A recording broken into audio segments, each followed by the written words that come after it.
Hey guys, welcome back to another episode. Today I want to discuss whether the Varjo VR-3 is best for consumers. So, as you know, this is a VR headset for business, but a lot of consumers have been buying this headset too. So, in this video, I want to discuss what are the best features, what are its downsides, and whether this is something that can be made into a consumer grade headset. I will also discuss ways to minimize distortion and maximize the comfort. So without further ado, let's get started.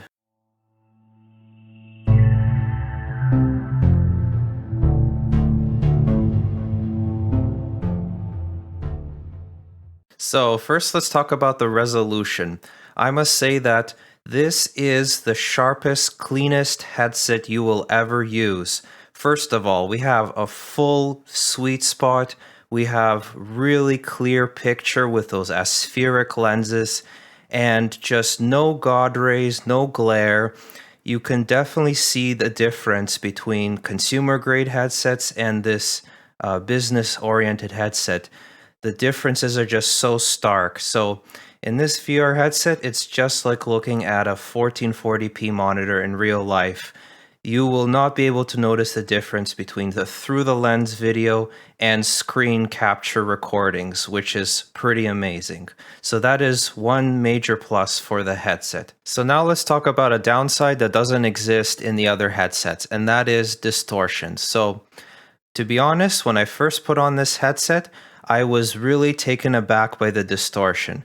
It is like a wave-like experience that goes through the image. And if you look carefully in Sebastian's through the lens footage, you can sometimes notice that wave happening. So this was what I initially experienced, and the way to minimize that is to adjust the knob dials on the side. Make sure that they match your particular face shape. And an important thing is that sometimes they will misalign themselves during gameplay. So you want to make sure that they're in the same level on both sides as you had them previously. But that's not the only important thing to minimize distortion. So it depends on the distance of your eyes to the lenses. So some people have different face shapes and will require different foams. So what I did was I removed the face foam entirely and I put a very thin 1/2 inch layer of sponge neoprene along the top and the bottom. And what this does is it gets my eyes much closer. I get close to 100 degrees horizontal, but it also allows room on the side for my glasses. So for people with wider glasses, removing the face foam and doing this will give you much better comfort. Secondly, in order to minimize distortion, we need to keep the headset in the distortion sweet spot. So having a top strap added really improved the comfort and minimized that issue. And third is putting two counterweights in the back. So for me, I decided to use two Pimax counterweights, 150 grams each, and I attached them to the side of the headset. Now, I'm currently working with a Studioform developer to create custom weights for the Varjo. So for now, I recommend just buying a top strap, and I use a medium length top strap for that. So once I made these changes to improve distortion and comfort, I must say that this headset is now my very favorite VR headset. When turning around, the distortion is minimal enough that it feels similar to other standard VR headsets. So there's just a really clean picture quality, really nice colors and brightness and clarity. Everything just comes together perfectly in this headset. So once you do these mods, you will be able to experience what this is meant to be. Optimally experienced. So now I'm going to discuss whether this is the best VR headset for gamers and how to make a consumer version of this headset. So let's start with the headset design itself. I know that some people will not like using the two dials on the side and the way you have to scoop the headset up to put it on. So in a consumer version, I would probably have the headset being able to adjust tilt just like other VR headsets.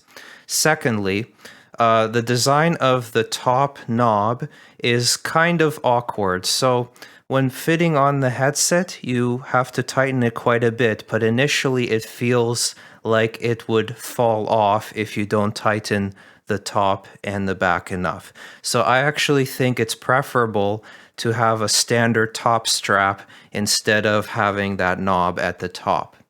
Third of all is there's an occasional bug where when you're playing a game, sometimes there'll be a ghost of a previous image that sticks onto there, and all you have to do there is simply press the menu button on the side to get rid of it. It only takes less than a second to do so, but I know that Varjo will fix this bug sometime in the future. I'm confident in that.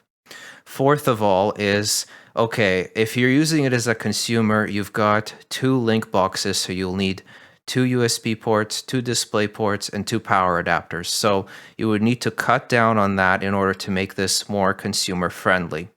Now, in terms of cable length, it is great. It is just like other standard headsets. It's pretty long, so you can attach this to your ceiling cable management system in order to get that wireless like experience.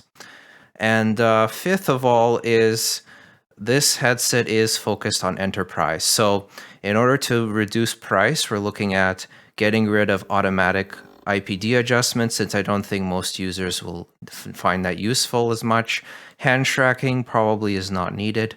Eye tracking you can probably keep in if price doesn't change much. And obviously you don't need to add the business support. So there's going to be a lot of work to do, and especially also in creating a custom distortion profile so that users don't have to tinker with this headset as much to find the distortion sweet spot. So this headset is more like a Pimax headset. It does require some tinkering. It's not as user-friendly yet as other consumer headsets, but it is a preview into the future of VR, and I'm confident that they can improve the distortion and other features as well. So if you enjoyed this video, thanks for watching, and don't forget to hit the like button, subscribe for many more videos, and I'll see you guys next time.